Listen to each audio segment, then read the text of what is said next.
advocate with the Northeast Pennsylvania, and I'm joined today also with our two other advocates, Roseanne Polishin and Katie Foley. We provide free advocacy for individuals with intellectual and developmental disabilities in Northeast Pennsylvania, covering 7 counties. At the end of the presentation, our contact information will be there, so anyone is free to reach out to us. We will allow time for question and answers at the end of the presentation. So if you could hold your questions until then, and you can also enter them into the chat as we go along so that you don't have to worry about forgetting, and we will address all of our questions at the end. And just on a side note about us advocates, all 3 of us are also parents of individuals with different disabilities. So we really have a mission to make sure that parents are getting information that they need to be more informed advocates for their own children. So we create these workshops with that in mind to try to make sure that these are informative and really can help you practically apply these strategies with your own children. So we will get started. So we're talking about our IEP, and if you have your IEP with you, you can flip through it as we go along. If not, we'll reference every page and we'll review what different information needs to be included in the sections to make sure it's a more comprehensive document that covers everything. The first page of your IEP is the cover page, which is really going to have a lot of the demographic information about your child. You're going to make sure that whenever you get that information is correct and updated to make sure that phone numbers and address changes, those things are there and are accurate. The date of the IEP will be listed on the cover of it. IEPs are good for 364 days. So you will have that first date there to let you know when the date of the report is in effect. And the next IEP meeting should occur where you're going to revise the IEP and create a new one within 364 days of that whole IEP together. Of course, you can call IEP meetings at any time and have revisions made as necessary, but the IEP document itself being recreated will be done 364 days from the time that first IEP was created. And as you go along, any revisions that you do make, that will be listed on the bottom of that page. There will be a date, and you will list what section any revisions can be found in the IEP that were made at the different times. And they usually do have a parent initial that. Although today, in today's day and age, we do a lot of digital signatures on pages. So you may, as the parent, get a copy sent home without that signature on it, and you may have signed electronically for it. But those revisions still should be noted in the IEP and then highlighted somewhere, usually in bold print throughout the IEP, where the revision and what the revision was to it.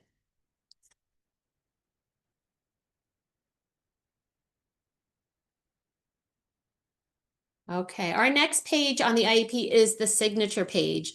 And something that parents usually get a little bit concerned about is when signatures are asked for or collected at meetings. So there are some instances where it's perfectly okay for you to sign and not have to worry what you're signing for. So this is one of those examples. The signature page of the IEP is only acknowledging that you attended and participated in that meeting. So that is okay to sign. It does not mean you agree to everything that was discussed. It does not mean you are supporting everything that is in that document and you are agreeing with what it was presented. It simply means you attended the meeting and participated. And also on that page, you'll see a full list of everyone with their name, with the title of what role they form on the IEP team, and their signature also that they attended the meeting. There should only be the names and signatures of people who actually attended the meeting. This signature page should not be given to other staff members after the fact to sign to say that they were a part of this meeting if they were not there. So you can comfortably sign this page if you were there. And it, again, is only indicating you were there for the meeting. Some of the people that you need to make sure are part of your IEP team should be a general education teacher, a special education teacher, an LEA that is a representative from the district who is assigned the capability to make decisions regarding the services that are discussed at the meeting. Of course, you as a parent can be there, and you are also allowed to bring anybody you feel you want to bring with you to the IEP meeting, who can contribute to being, quote unquote, an expert to your child. So if you have any behavioral staff, nursing staff, things like that, you can also bring a friend with you, just to take notes for you. So you have the option to bring other people, and at the minimum, there should be a special education teacher, a regular ed teacher, and an LEA. If this is and going over any of the therapies or any of the evaluations, those also should be included in the meeting. So you should have the school psychologist, whoever conducted the evaluation should be there, and any of your therapists if you are reviewing any of that kind of data as well.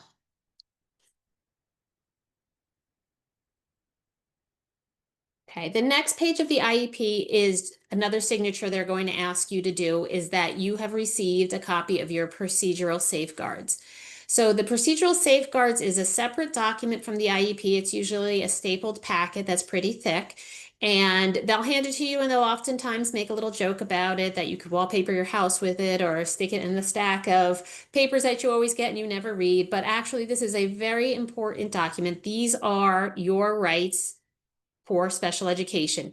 It will explain procedures on how you can go about seeking recourse. It will list other advocacy sources and resources to reach out to if you have questions about things.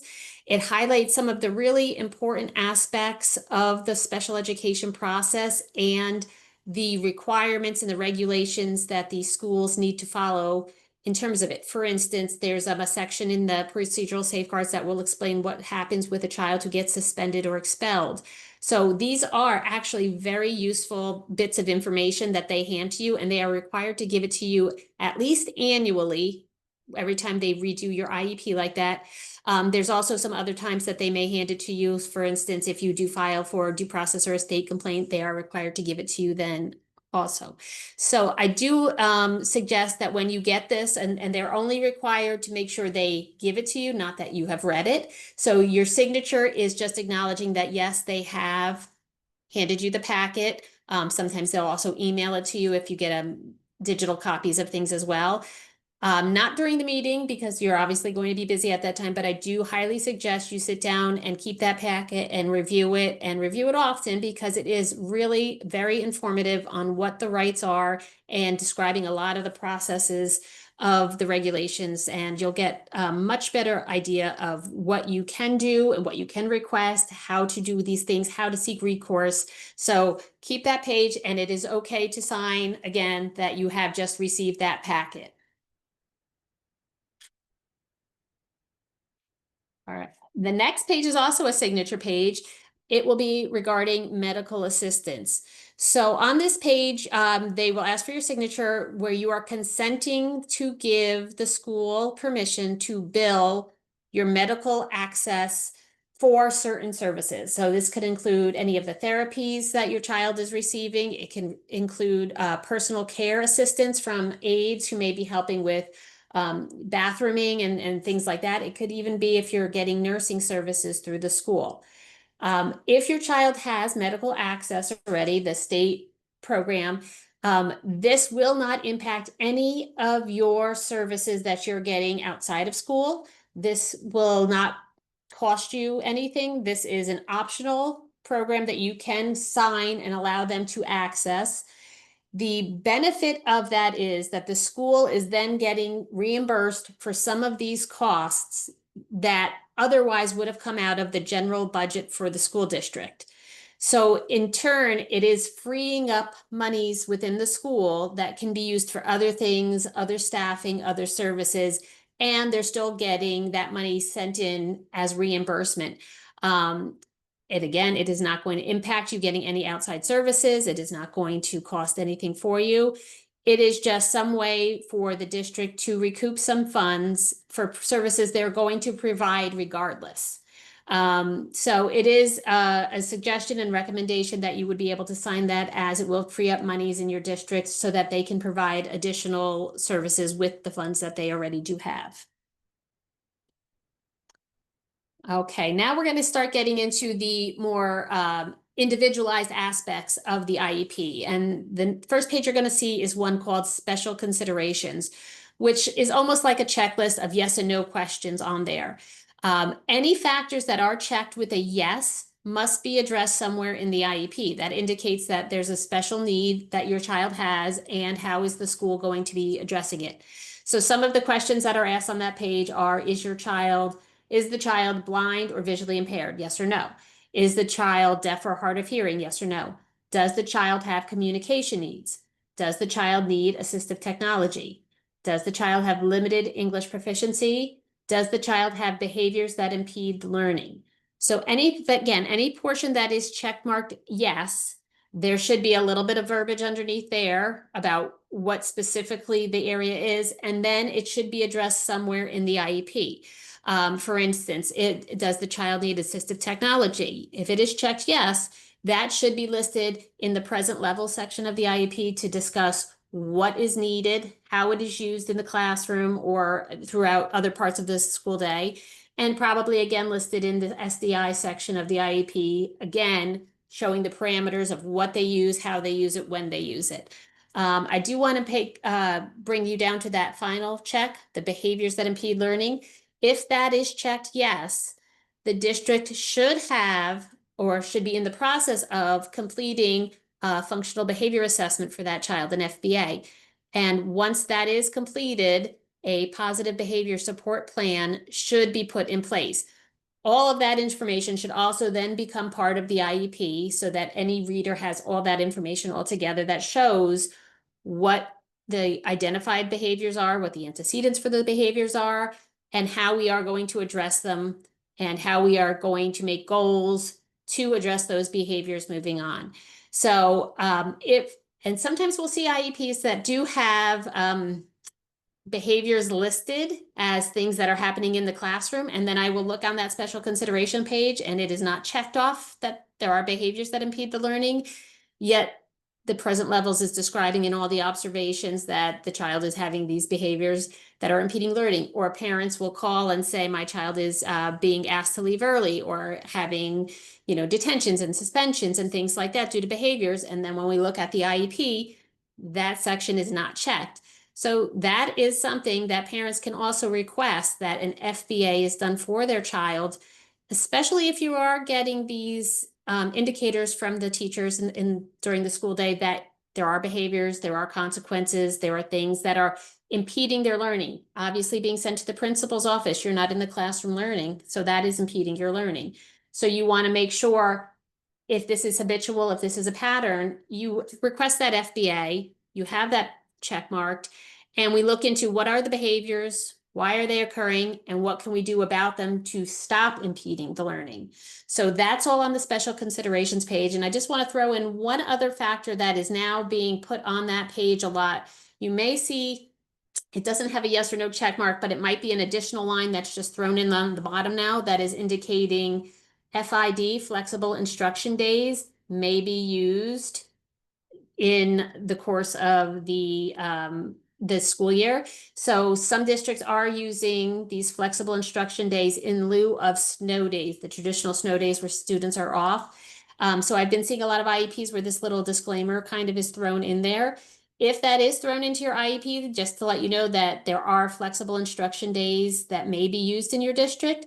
Again, make sure your IEP is going to address the parameters of what those days would look like for your child learning virtually or being responsible to complete independent work.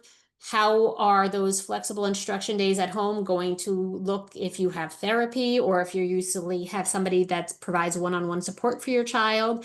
So if that little line is there that your district may be using these FID days, make sure in the IEP, and as we go through the rest of the IEP, we'll point out different areas where it could be put in there, but we want to make sure that those areas are going to be addressed in the IEP as well.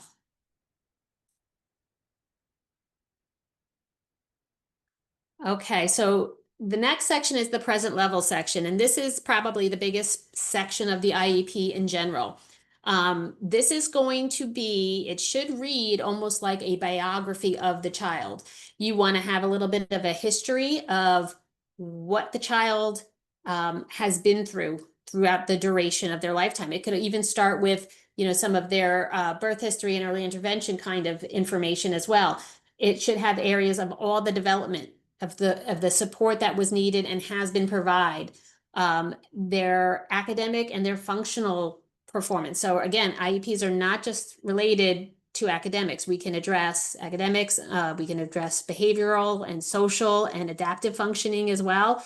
So any areas of need that your child has should be very well explained in these present level sections.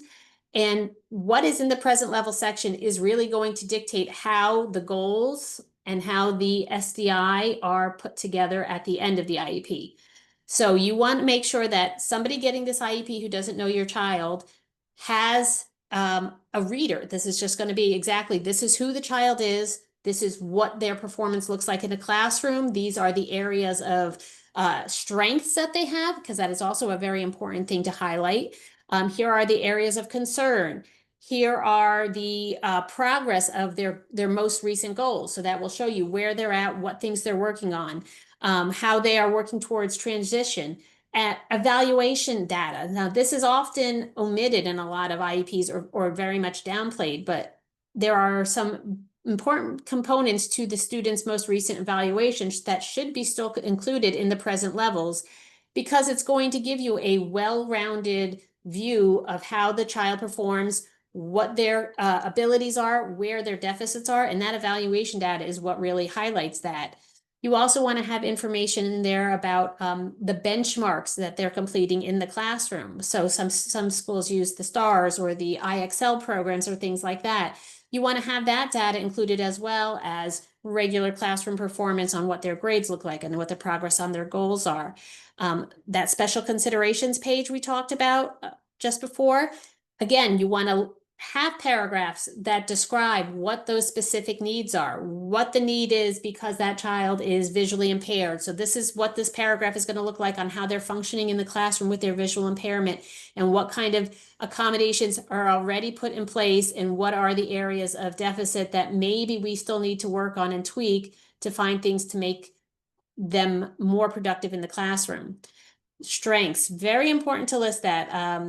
Sometimes these IEPs can just seem like they are harping on the negatives, and all students have some sort of strengths with them too. And those strengths are essential for the learning process, to build on those strengths and use those strengths and what they have the skills in and what they enjoy to make learning more productive. Behaviors is a very important section also to make sure it's listed in that present level. Again, on the special considerations page, we talked about if they have behaviors that impede the learning, it should be checked. There should be an FBA. Here we go to describe it. We want to make sure we are documenting known behaviors. If your child has some kind of trigger that is known, that should be highlighted in here. If these behaviors are a direct correlation to whatever the disability is, this should be listed in here.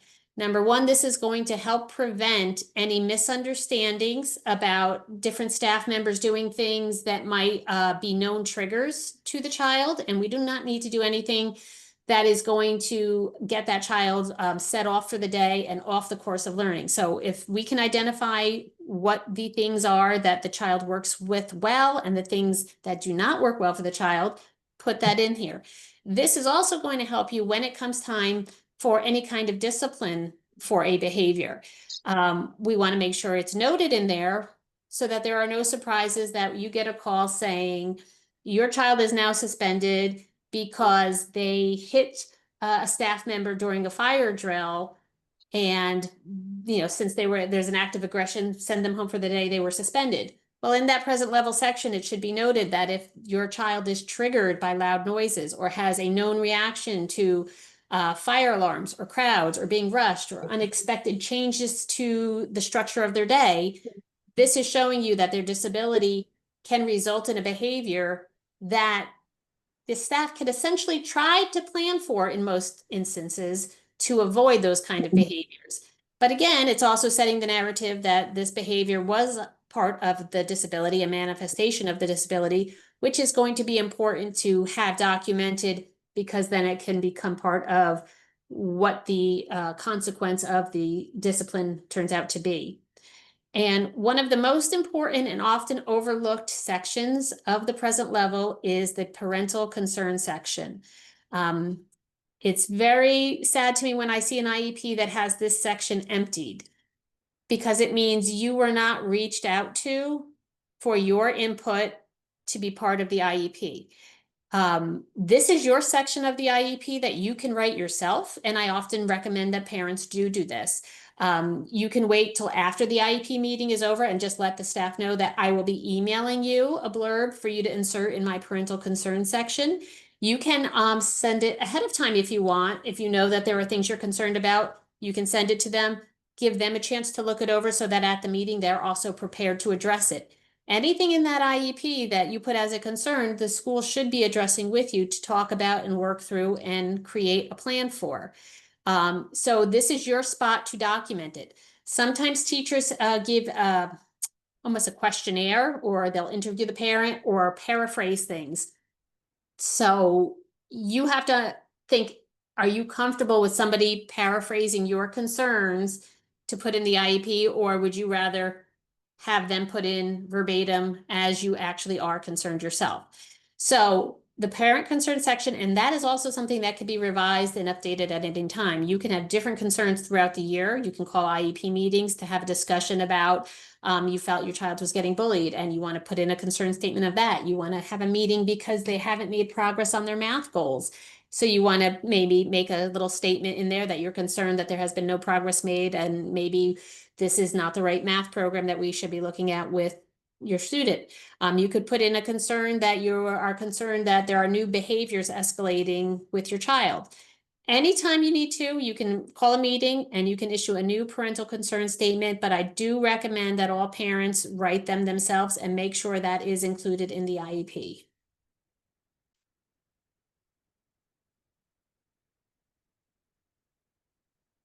Okay, and I'm going to turn it over to Roseanne. She's going to take over talking about the transition services.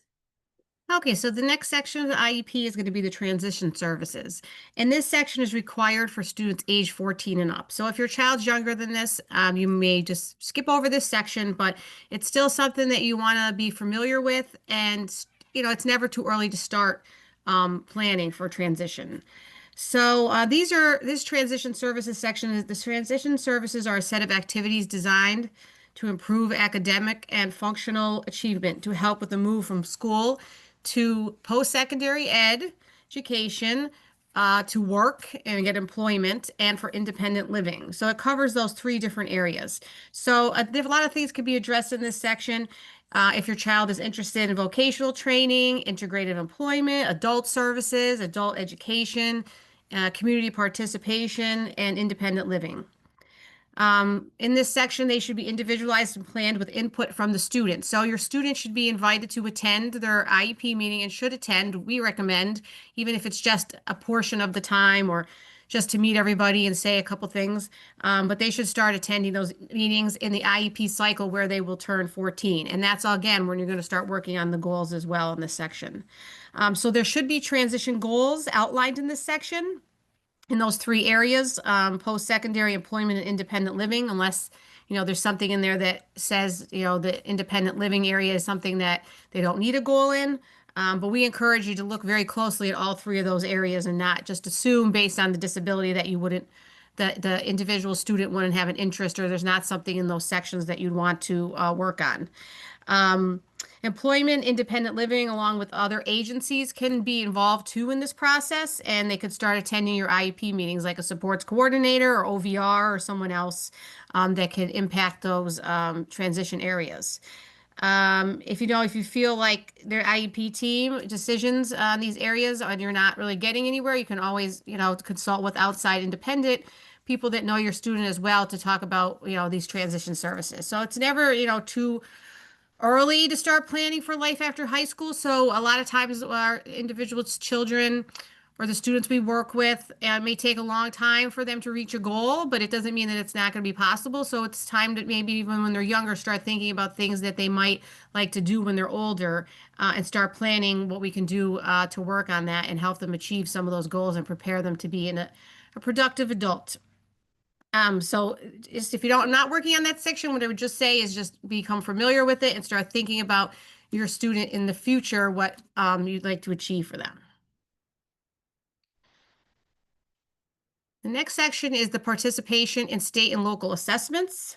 This section will indicate the participation in state and local standardized testing. So it may talk about PSSA for grades 3 through 8 or keystones in the algebra, biology, and literature, taken between 8th and 11th grade typically.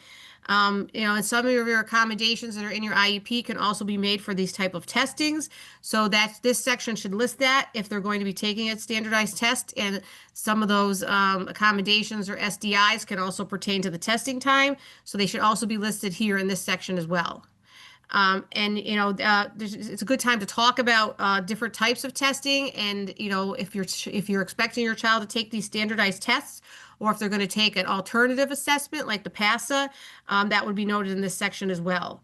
And then if your child is not, like you're only in kindergarten or first or second, before third grade, they want to take a lot of these they want to take many of these standardized tests. So you may also skip over this section, but we want you to make sure you're familiar with it. Goals and objectives is the next section. And as Mandy had referenced, it's really important that present levels is updated and very comprehensive, because the needs that are identified in that section are what's going to drive the goals that are listed in this section. And again, goals should be individual and based on the student's needs with measurable outcomes. So it's your goal should not be the same as another child in your class's goal, or copied and pasted from year to year. It has to include how the student's progress will be monitored and when the reports are going to be given to the parents, which is usually like quarterly, with like a report card, like kind of based on the similar, but it can be more often. It should be really based on those thorough and comprehensive evaluation reports and, like I said, the present levels of the student. It should really be unique to the child and their needs. There's no minimum or maximum of goals.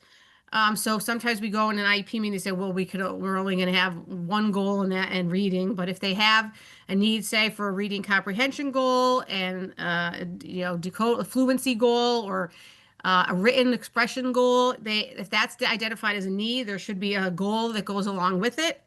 And that way it could be measured to see if they're making progress and adjusted if things need to be done. So goals can have short-term and long-term objectives as well. So, if you're taking the PASA, you should definitely have a short-term goal or a benchmark goal, and it should list a baseline there so you know where the student's starting from. But there's really not a lot of, really, if you want to see something broken down a little bit further, there's no reason why you can't request a short-term goal or have the goal broken down into smaller goals. It should clearly state the frequency of when the data is going to be collected and how it's going to be measured. So it should list in there, we're going to be having quizzes or tests, or we're going to do the monitoring, and we're going to do teacher observation, and we're going to do, so it should list all the different ways that they're reporting the data. And it should be really quantitative observations as well, not just, anecdotal type stuff. It should actually be concrete measurements on how we're actually going to be measuring and showing the data. And then there should be a report of how the student's progress towards his or her goals. And that's a really important piece, is to have that progress monitoring and being able to show if they're making progress. And if they're not, then how we can adjust things to show that they, so different supports or different ways have been included in order to, not be carrying on the same goal from year to year or quarter to quarter with very minimal little progress. You have to get to the bottom of why that's not happening.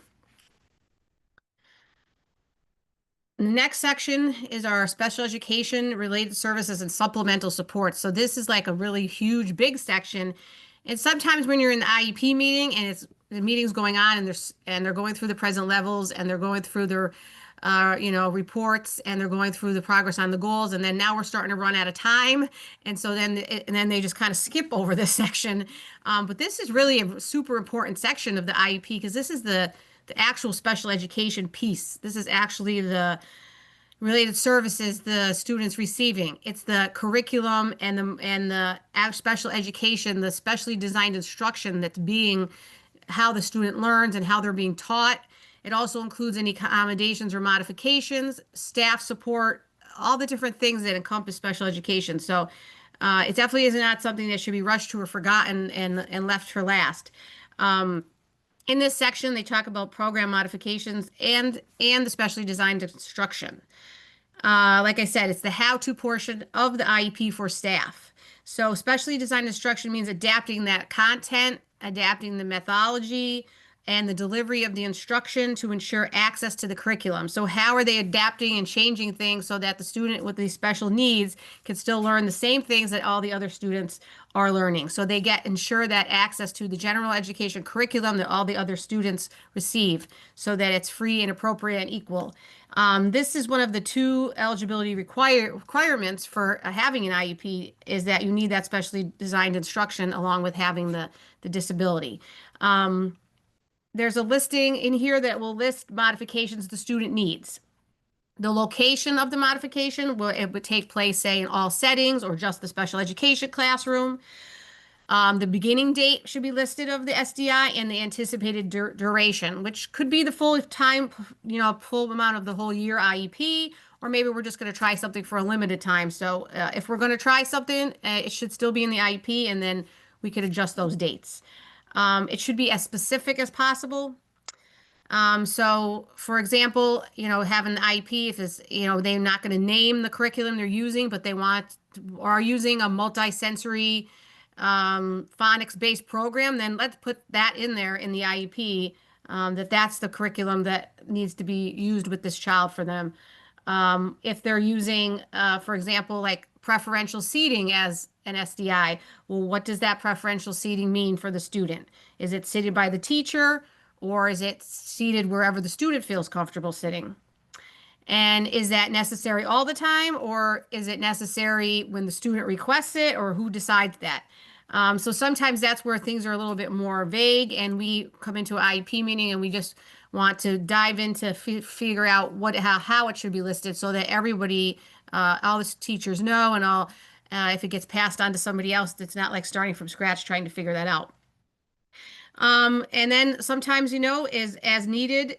It could also mean like, is the student supposed to identify that when they're anxious and they need to take that break, or someone's supposed to pick up on the signs and identify and tell the student maybe you need a break. So there's just some examples of, how things could be documented a little bit clearer, or at a meeting, you could clarify some of that. All the SDI should be documented. So if it's not in the IEP, but a teacher say, I'm doing that for everybody, but if it's something the student specifically needs, it should be documented and added so that all staff or future staff will also do it. And we know many teachers are wonderful and they're very accommodating of all students, and they do a lot of these wonderful things naturally. But if it's something that's very important and it's been identified back in the present levels and the goals, and we really want to make sure it's documented. And just remember, we can revise the IEPs at any time. It's not just one time per year. You can request a meeting or even an informal meeting to remove something if it's no longer needed, tweak it, adjust it. If it's not working, add something. But this how-to section for staff can describe many things that the staff could do, such as, structuring certain things for the student, alternative type classrooms, supplementary aids and services. All staff members should be familiar with the student and this section of the IEP. Examples of some SDIs that are used to address needs. We're going to get into that a little bit. You can look at all areas like Mandy mentioned: academic, behavioral needs, emotional needs, social needs, the physical setting of the classroom or the physical navigation of the building, organizational needs, homework, oops, go back to that one, safety, daily living, and adaptive functioning. So all those different areas can be addressed in the IEP if that's an area that's needed. And just to give you some basic examples, it could be simple as redirection and prompting that's required. extended time if they need extended time in the test or extended time navigating the building, or even extended time with processing. Like the student needs like a 3 minute time before they get their thoughts together and they're able to answer them. And then maybe they need movement breaks. So that could be something that would be added in. If the student needs to have a break card where they get to take a walk, or they're allowed to, they have a special assignment where they take, books and bring them down to the library. If a student needs any kind of that assistive technology, or needs a scribe or anything related to changes into the textbooks and that kind of stuff, can be added in here. We often get questions about toileting, like especially for young students coming from early intervention or an ABA program and they're not toileting. Yes, the school could address toileting and they could do a bathroom schedule and work on that. It's an independent living skill. Sometimes students need access to be able to have a snack or a water.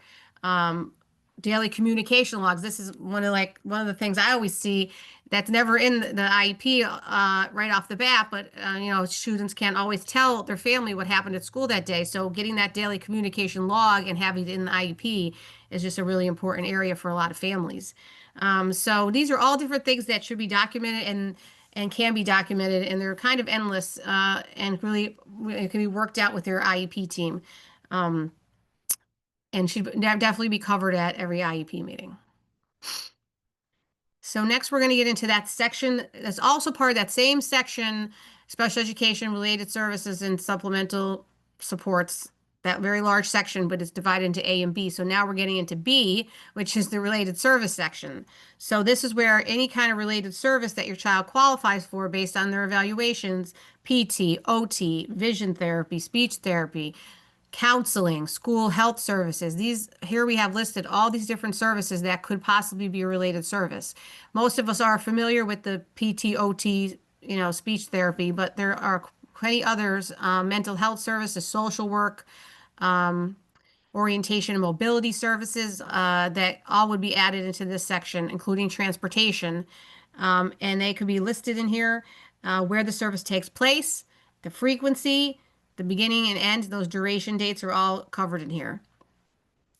If you're having a therapy, you would expect to see it specified the location is in the class, or is it like a pullout, or if it's a group or individual, the length of time and how many times per week or minutes per quarter. It could be divided up. A lot of schools handle it different ways. They may say 90 hours over the course of the school year, or they'll say, 30 minutes per week. So they have some flexibility. And that's okay. That's good. But we want to make sure that the student there's a list, the amount of time they're going to be getting it over the course of the IEP. And it's very important to look at the dates, and the frequency and the location to make sure that that's accurate and that you don't have any questions about it.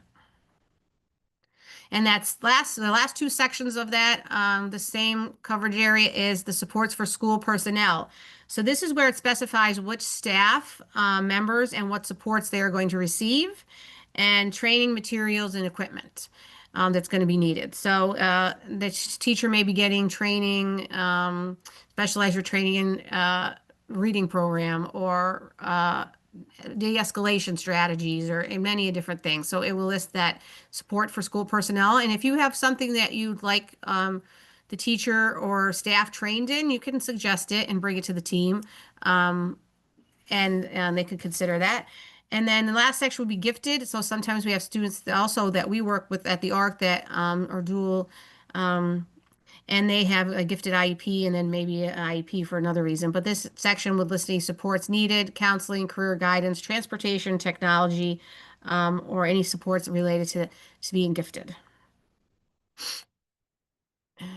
And the last section here is the ESY, section E.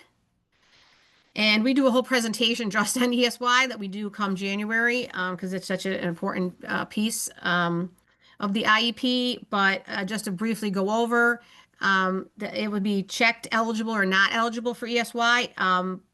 But note, it says that the IEP team has considered it and discussed it And parents are part of that IEP team, and you should make sure you're part of that conversation. And even if at this time, say the student's new kindergarten, they're not sure if they're going to qualify for extended school year, and it's checked no, it does not mean that means it's definitely not going to happen. So you're going to have to go back and have those IEP team discussions by February 28th with a NORP issued by March 31st if they're eligible. So if they're not sure because they have to see how school's going, and some years in the future students may continue to be eligible, sometimes maybe not, but it's definitely you can keep in mind these dates, and that it is an IEP team decision. And then if it is safe, they're going to be eligible for their ESY.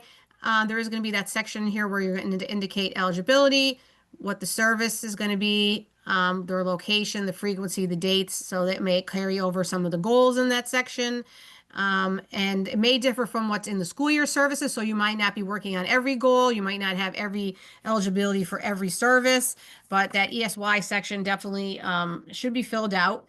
And so this supports your student may need during the regular school year, such as transportation or personal care assistance or nursing, should also cover during the extended school year. And just a note to remember that ESY is a service. It's not necessarily a program. So based on what your student, that data and also what your student needs should dictate what the ESY looks like. So we invite you to come back to hear more about that in the January. And then we're going to get into the educational placement. This is the next section of the IEP. So we've come to placement now, as you can see at the end of the IEP, after the present levels, after the goals, and after the specially designed instruction. So placement should never be discussed first. So you shouldn't come into your IEP meeting in kindergarten and your child has Down syndrome and they say, okay, since your child has Down syndrome, they're going to go to the life skills classroom as their placement. No. If that happens, that's a complete red flag. So you should start off, like we said, all these different sections of the IEP and then discuss placement last. It should never be decided or based on solely on a disability category. Students should be educated alongside their peers without disabilities to the maximum extent appropriate for that child. So they really need to consider all supports and services for your child before they start making indications of a more restrictive placement. So we want the student to be as successful as they can with all the supports and services they need. So that's what we should be talking about at the IEP leading up to the placement. Because there's no one size fits all for placement, and there's no inclusion all or none. So, what may work for one student with that type of disability may be different than a student with a different type of disability because it's all individualized. Least restrictive environment should be different for all students, and an explanation of what extent the students will be participating with students without disabilities is a part of the section of this IEP now and should be included and discussed. So it really breaks it down into the amount of special education the support the students will need. So itinerant listed here means special education with special education personnel less than 20% of the day. Supplemental meaning 20 to 80% of the day is time spent with special education personnel, and full-time means 80% or more is spent with special education personnel. Lunch and special areas are included in the percentage. Special education personnel are teachers and related service providers such as therapists. It does not include an aide. The type of special education support will also be checked off. So if the student is going to autistic support, the type of special education support will also be checked off: autistic support, blind, visually impaired, deaf, hard of hearing, emotional support, learning support, life skills, multiple disabilities, physical support, speech and language supports. There are all the different areas, and you could have more than one that you're qualifying for. Disability eligibility and special education supports do not necessarily have to be the same, and they can receive, like I said, more than one type of support. So you could be receiving autistic support, for example, and also speech and language support. The kind of support need is based on the needs of the student and access to free and appropriate public education. And I think there's a lot of schools that try to get really creative and make special education very individualized and not one size fits all across all general education environments. So just remember, the main takeaway is that it's not a place, special education. It's rather those methods to be implemented with eligible students so they can get their free and appropriate public education. It should know the location of the student's program, specifically asking if it is their neighborhood school. So this is a really important area that would the child attend this school if they didn't have these special education needs? Would it be the least restrictive environment for any student if the child did not have a disability? And then if they say no, because for example, your child needs that life skills class and it's not offered in your neighborhood school, it needs to be noted in here why. And then this last section is pen data. And this is the section that indicates the calculated percentage of time spent inside the regular classroom. This is where the itinerant and supplemental and full-time categories come from. They take the hours spent in regular education classroom and divide them by the hours in a school day. Times is by 100, and then that comes up with the percentage. And this data is reported back, and it's needed for the U.S. Department of Education, the Pennsylvania Department of Education, Bureau of Special Education. So it's not the amount of services, just the location they are tracking. So this section is slightly different. So they're tracking where the students are going. And that is, they also look in here. So if your child is going to a regular school building, or an approved private school or a residential treatment facility, if they're on homebound instruction, correctional, like if they're in a hospital or out of state, they're still entitled to their education and they're tracking to see where this education is taking place. So this is where that information comes in, and that's sort of the difference between this reporting versus that placement decision. And that sums up all the sections of the IEP. I know some of them could be very confusing. If anyone has any questions now or later, they're welcome to reach out to us. We really would like to thank you for joining us today on our first virtual presentation of the school year. We will send you a copy of the recording. We will send you a copy of the presentation. And if you have any questions, I will stop the recording now, and then anybody can